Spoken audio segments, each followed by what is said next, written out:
പരിപാടിയെ കുറിച്ചുള്ള അഭിപ്രായം പറ. നീ പറ. അപ്പം ഗൈസ് രാവിലെ എഴുന്നേറ്റ് ഓണപരിപാടിക്ക് പോവുകയാണ്. എൻ്റെ കരിയറിൽ ഞാൻ കണ്ടിട്ടില്ല ഇതേപോലെ ഒരു ഓണപരിപാടി. ഒരു സ്കൂളിലും പറഞ്ഞിട്ടില്ല ഫ്ലെക്സ് അടിക്കരുത് എന്നൊന്നും.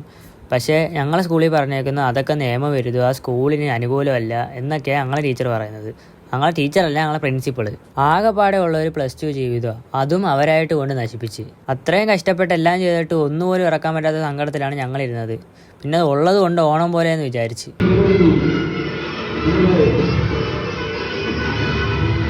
+2 ഒരു പിള്ളേർ ഇതേപോലൊരു ഓണപരിപാടി അനുഭവിച്ച് കാണത്തില്ല. പിന്നെ പിള്ളേരെ സന്തോഷിപ്പിക്കാൻ ഒരു കപ്പ് പായസവും തന്ന് ഞങ്ങളെ പറ്റിച്ച് ഞങ്ങളെ വീട്ടിൽ വിട്ടു. പരിപാടിയൊക്കെ കഴിഞ്ഞ് നമ്മൾ വീട്ടിലോട്ട് പോകും. എങ്ങനെ ഓണപരിപാടിയുടെ അഭിപ്രായം പറ. ഇതിൻ്റെ ഫുള്ള് വീഡിയോ എൻ്റെ യൂട്യൂബ് ചാനലിൽ കിടപ്പുണ്ട്, എല്ലാവരും കയറി കാണുക.